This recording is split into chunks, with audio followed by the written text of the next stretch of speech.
Are you John Proctor or are you more like Galileo? So John Proctor in the play, which was turned into a movie called The Crucible. These are the times in Salem where women were being burned at the stake. The religious ogres were coming down heavy.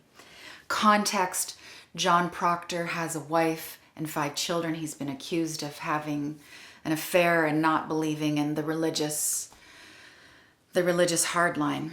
And there is the moment.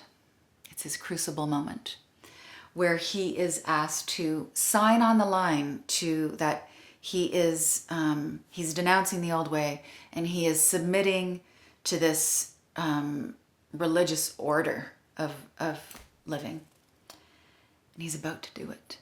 You can tell he's thinking to himself, well, live and just let him think I believe this, and live and be with my wife and kids. And at the last moment, he decides to not sign.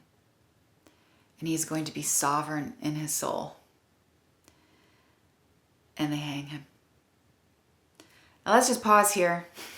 In the context of this conversation, death by hanging is a metaphor for willingness to lose your income, your relationship, your friends, to tarnish your so-called reputation. Little micro deaths that happen around our lifestyle and our ego. Okay, then there's Galileo. So Galileo has this discovery, this revelation, and says, yo, guess what? The earth is not the center of the universe. The sun is not revolving around us. In fact, I have figured out that we revolve around the sun. Well, this theory did not sit well with religious leaders and politicians, really upended their paradigm. They were not having any of it. And they said to Galileo, listen, you need to renounce this theory. Take it back. Admit you were wrong. We're going to throw you in jail just for some good PR. And you can think about it. And then we'll let you out and you can get on with your life. Or you're out of here. Gallows for you. And Galileo said, okay. This is not a cause I need to die for. In fact, I'd be more productive and of better use if I just stayed on the planet. He went to jail, and in his time imprisoned, he wrote some of the teachings that still influence science and astronomy today. Got a lot done for sticking around. In these fractious times, incredible polarization of belief systems, science, medicine, politics, even different cultures and religions. I mean, this has been going on for centuries, but it's pretty poignant and profound right now. Are you going to be John Proctor? Are you willing to die for your cause? Again, death being a metaphor, hopefully in most cases. What are you willing to lay down so you stand in your integrity?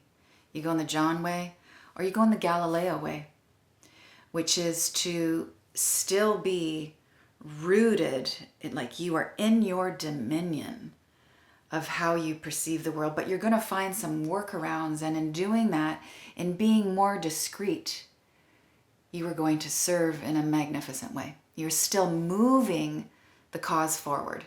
Hopefully the cause, in whatever case it is like unity, consciousness, and goodwill, right? I struggle with this question myself. If I'm going to be the John or if I'm going to be the Galileo in different situations.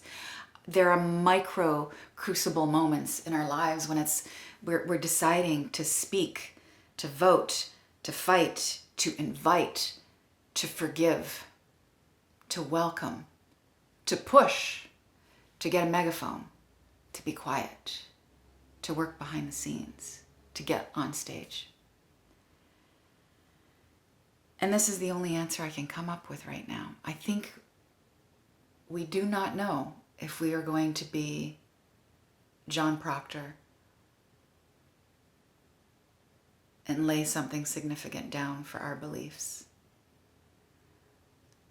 or if we're going to be the Galileo and find the workaround on behalf of the collective until the moment comes. until the moment comes.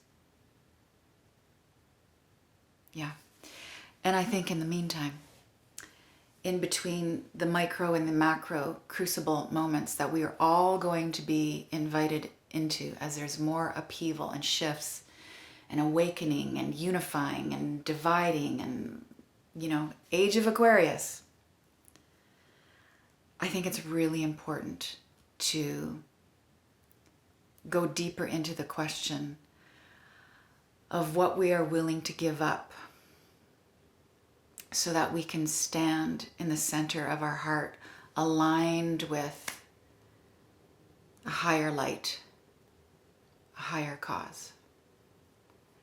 And I think when we're in that vast loving space, when we're in that wholeness, in that sweet moral, on that sweet moral ground, things feel like less of a sacrifice. Yeah. You'll know it when you get there. Heart always knows.